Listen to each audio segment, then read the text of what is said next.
Okay. Shall I introduce him and he introduce me? No, I'll introduce myself. Whatever you feel most comfortable. He said, she said. Yeah. All right. I'm Kenneth Archer. I'm Millicent Hodson.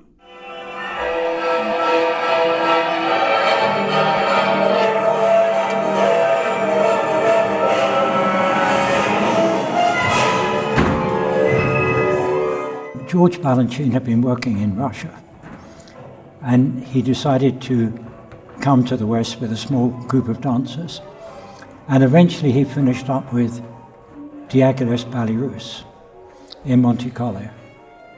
And Diaghilev was keen for Balanchine to do some choreography, and particularly to use some of the more modern work that they'd been experimenting with in Russia. And it was agreed that he should do a re-choreography of Le Chant de Rossignol, which had been done before in 1920 by Leonid Massin. But Balanchine, of course, came from the imperial tradition in Russia. He was not a dancer noble, he was a character dancer, like the Joker in Swan Lake. But he was very classically trained. However, he was very much part of the pop culture in Petersburg because he was a pianist, he was studying at the conservatory in piano.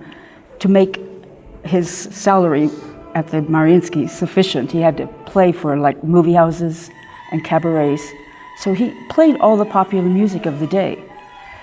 That influenced his choreography quite a lot. He was also part of the avant-garde dance scene in St. Petersburg, which is really, really interesting. It has a lot to do with the kind of things we see now in a way, on rock videos, because it was very mechanistic on purpose. It was a big celebration of the mechanization of Russia. So there was these things called machine dances, where it's very much based on angular movement from each joint to the next joint. So all these movements were going on. Balanchine had his Mariinsky tradition, he had all the pop dance, but he also had the influence of a great choreographer named Galazovsky, who was doing new, very experimental work, multiple stages, very tall, angular, dominating dancers. So Balanchine was mixing all this, and did mix all this in Chant de Rossignol. Can you tell me the story of the chant? Le Chant de Rossignol was based on a fairy tale by Hans Christian Andersen. And the story is about an emperor of China who was ill. And he heard that there was a nightingale whose song had healing qualities. So he summoned this nightingale to be brought to court. And so it was brought to court.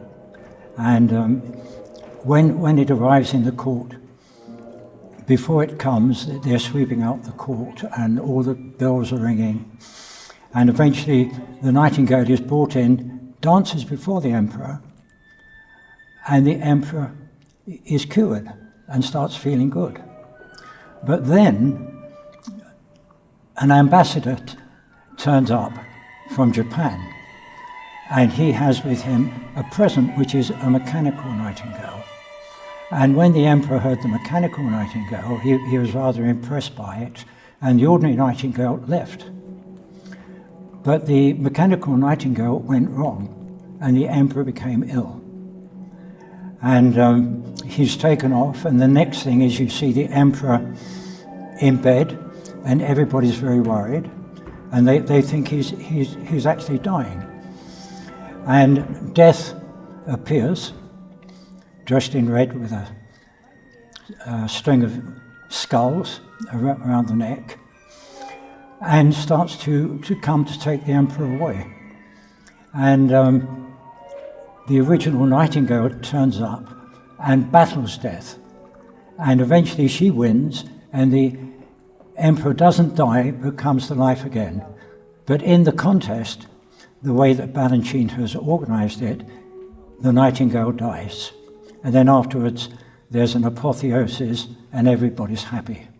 But it's an important point that the Nightingale expires because of the battle with death. Because in the original story, the Nightingale just flies away. But it's Balanchine coming from Russia at the time of the Revolution and the Civil War and starvation and people dying right, left, and center, no one having food, no one having heat. He changes the story and makes it much more profound because the Nightingale saves the emperor but has to pay with her life. So this is a different ending than ever was intended by Hans Christian Andersen. In fact, the critics in 1925 and 1927, when it was done in London, 1925 in Paris, they commented on, they wondered if Hans Christian Andersen would recognize his story now. And they felt if he did, he'd be rather charmed by the things that Balanchine did with it. They thought he would like it. And Balanchine took advantage of this situation in the court, which is like the festivities, to create wonderful set pieces for each group. We have to remember Balanchine was 21 years old. The dancers in the company were his friends. He was not the Grand Master with his followers. So he tried to make everyone happy by giving lots of demi-solo parts that everyone would enjoy doing and feel important doing. But the biggest issue about importance was the fact that the star role was given to a 14-year-old dancer brought into the company for the purpose, who was like the ballerina. What does that mean for the other ballerinas, the ballerinas of the company? So for the 4 top ballerinas in the company, Balanchine creates a special group called the Divas. And they show off quite a lot.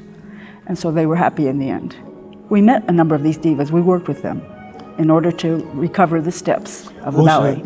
Also, we worked with Alicia Markova, who'd been 14 years old. And we met her when she was in her 70s. And she helped us with this ballet and another ballet by Balanchine. She remembered very clearly her part. And there's a point when the 4 chamberlains, Stravinsky writes in his score that the Nightingale, when she's brought to court, is brought on a golden rod. And there are these 4 men in these beautiful Matisse golden robes. And when that one man has his arm up, this is the golden rod. She's brought in, she's carried in, and she's tossed into the arms of the others. And the men catch her. And the men catch her, except... But she told us that on one occasion, yes, on the first occasion, the men dropped her, and she landed flat on her face and was knocked out. 14-year-old girl. But she got right up, being 14, and did it. I can't imagine the amount of research and work you have done to recreate this. Can you talk about that process and all the research you've done? Well, we put a lot of work into various reconstructions, and we first started working on Balanchine ballets after we'd done The Rite of Spring, which is our first one. And Robert Joffrey, who was very ill at the time, asked us if we would continue doing research on another Balanchine ballet called Cotillon.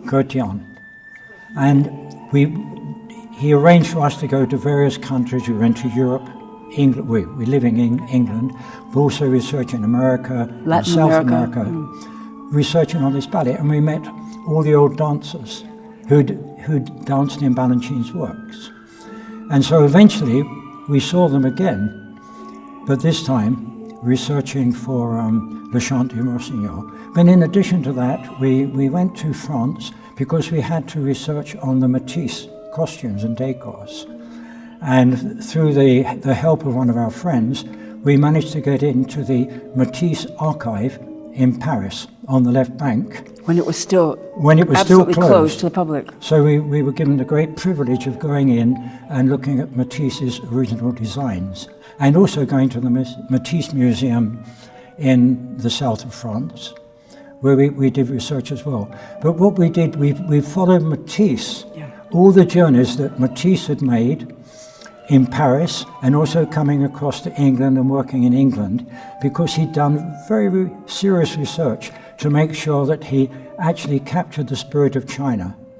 And in France, we finished up at the Musée Guimet, and we saw some old 6th century The Buddhist sculptures. Buddhist sculptures, which were found in caves.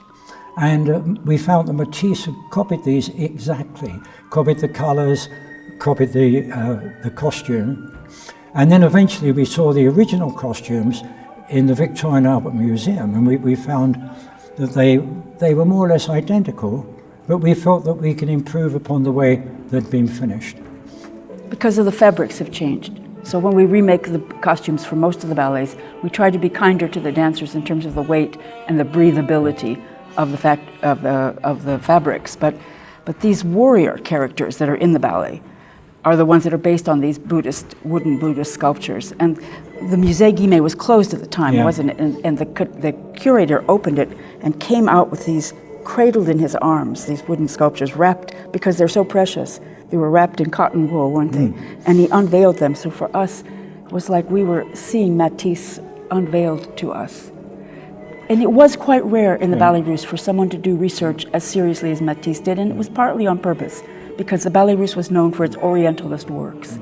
Matisse wanted to do something more accurate in terms of the Ming Dynasty, didn't he? Matisse had the idea that he could teach the Russians a lesson upon how to use color in a very discreet way.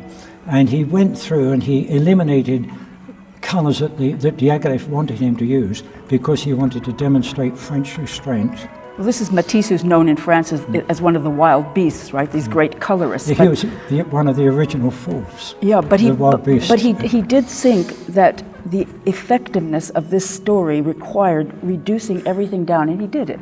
It's black and white and turquoise, with the costumes as the color points on top of that. So he did achieve what he said he would do. Yes.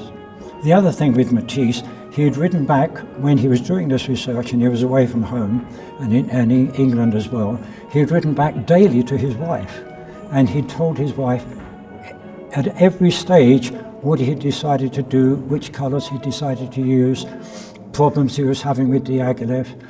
And you can imagine how valuable that was to us. So we had this domestic correspondence that gave us all these technical clues, but I wish that we'd had such a thing in the choreography. From the choreography, the important thing was we had the people who danced.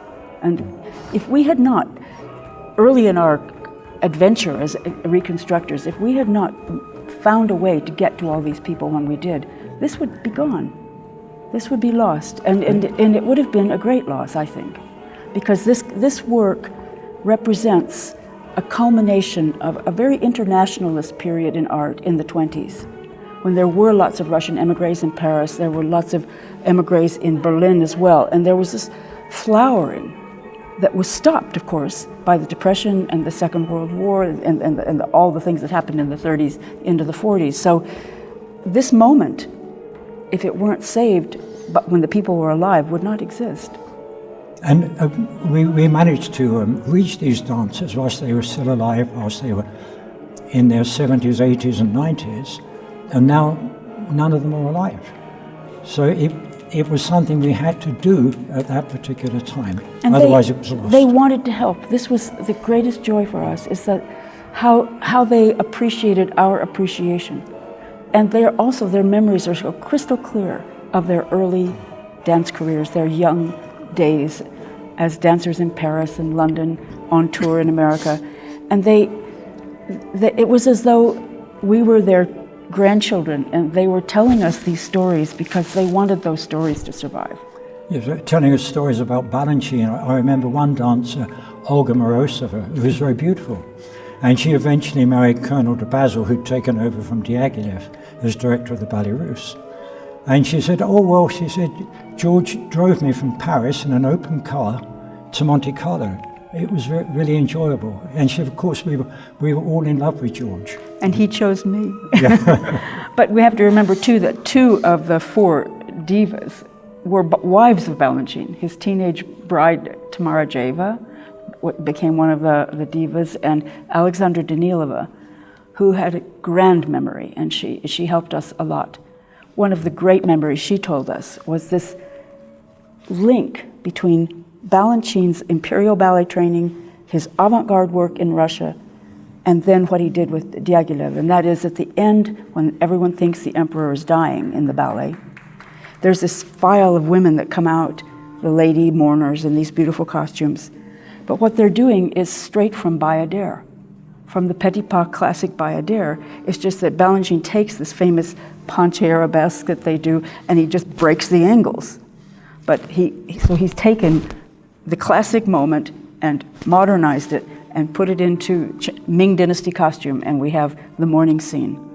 So we learned this from Danilova. I mean, she just happened to remember it. It's not written in any of the books about Balanchine where they write about Chante Rossignol. And it's because of the conversational relationship that we had, where we're asking technical things about the costumes and suddenly they'll remember what they did in that costume. I think that's why it happens. She also Java told us about Balanchine, how he had been independent from Diaghilev. And Diaghilev himself was a musician. She said, but George was a better musician. Because he was actually trained at the Petersburg Conservatory. And this gave Balanchine an edge, didn't it, really? Which the other choreographers didn't have. But it wasn't just even in the choreography. It was in the relationship to the work in the studio. Balanchine often played for class, but he'd play like Cole Porter and things like that. I mean, this was unheard of. Everybody had Chopin, for class. So Balanchine was very much of his moment, and he understood the need of his dancers to be of their moment, I think. And so he's always present. Let's talk about Adam Sklute and how this ends up at Ballet West. Now, 20 years after the premiere of Monte Carlo, right? Yeah. How does that help? Well, we have a very good and close relationship with Adam Sklute, because when we did The Rite of Spring, reconstructed it for the Joffrey Ballet, Adam was working with the Joffrey Ballet. He was in Joffrey 2 at that time. And he got to know us, and we worked with him then. And then he gradually moved up in the company. He danced in Cotillon. He danced in our Balanchine with the Reconstruction. Balanchine one. Also, he danced in The Rite of Spring. And then later on, he worked with the Joffrey Ballet as a director, didn't he? As an associate director. And we worked with him then. We did Nijinsky's Jeu, as well as Rite of other Spring. stagings of the Rite of Spring. So we have this track record with Adam. And he'd always thought that once he'd come to Ballet West, he would like to work with us here. And so when we met him in New York a couple of years ago, when we had a residency with the Center for Ballet and the Arts at New York University, and Adam came with the dancers to work at the Joyce.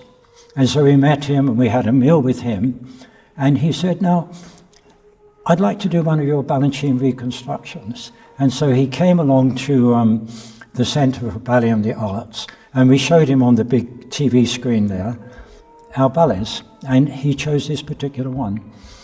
Because he had, I think, a sense that he had in this company, which is technically very proficient, but has a nice balance between very tall and very small. So this is like the Ballets Russes in a sense. It's very helpful to the choreography to have tall dancers, but also small dancers, so that you can show, for example, a Nightingale vulnerable in relation to this very powerful figure of death who wears this necklace of skulls and who is quite a terrifying character. But the technical demands of the piece are also acrobatic. And this is very much like a window to the world of dance in Russia at the time of the revolution. Dancers all were becoming acrobats, because one of the interesting things that they did was there was a kind of convention of building like pagodas and different structures, which were in a way like a metaphor of the body politic. It's like the world was falling apart around them, but they could build structures with their own bodies. And it is interesting to see how important that is to Balanchine's work, not just in this ballet, but other early ballets. It disappears. It doesn't happen in the later work at all. One of the things that Diaghilev discussed with Balanchine when Balanchine first came from Russia, he wanted to know what was happening in choreography in Russia at that particular time. And so Balanchine explained this to Diaghilev, and of course Diaghilev encouraged him to put all of this into the first ballet.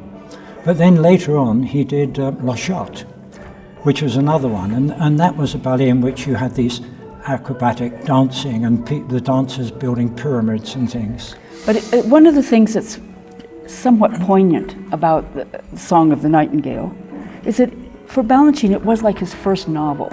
You know, always the adage about first novels, you put everything in the first novel, because you never know if you might write another one. And in a sense he does that. It's later Balanchine, like we know from Apollo, even from Prodigal Son, even when it's a narrative, he scales it way down. This is his neoclassical aesthetic, to scale things down and simplify and eliminate a lot of core work, eliminate a lot of detail. This, he put in everything. And so it is like what was called at the time a montage of attractions. There was a kind of a circus mentality, bring it all in. Have we said enough about Adam? Because we have really this relationship with Adam. Were you going to say something about the company? I want to talk about him as a collaborator. For us, as the choreographer and scenic consultant who were telling this young man whose father was one of my professors at Berkeley, you know, who was like really our junior, and then for the relationship to grow up, it's really fascinating to watch how well he developed as a director in his later years at the Joffrey, and then to see him take a company and really build it here. It has been so exciting for us. So we've always been in touch, but we all wanted to work together on an actual project, to actually collaborate together. And there are all kinds of ways to collaborate. You know, the great adage was that if you worked with Wagner, you know, everybody was important, but the music came first. And the challenge is always that everyone allows the other parts to count. And Adam is a master at this. Adam always has his eyes on everything, every small detail. Even if a chair is out of place, he'll alter it, which is a wonderful capacity because he's aware of everything. And also the way, how helpful it was after we'd been working in the studio with the conductor and also with the ballet masters, when Adam came in as the director and he added his influence, the director's eye, and also the fact that he could project his voice and quieten the studio down. Not that it was particularly noisy, but Adam is really hands-on as a director, and you don't often get this.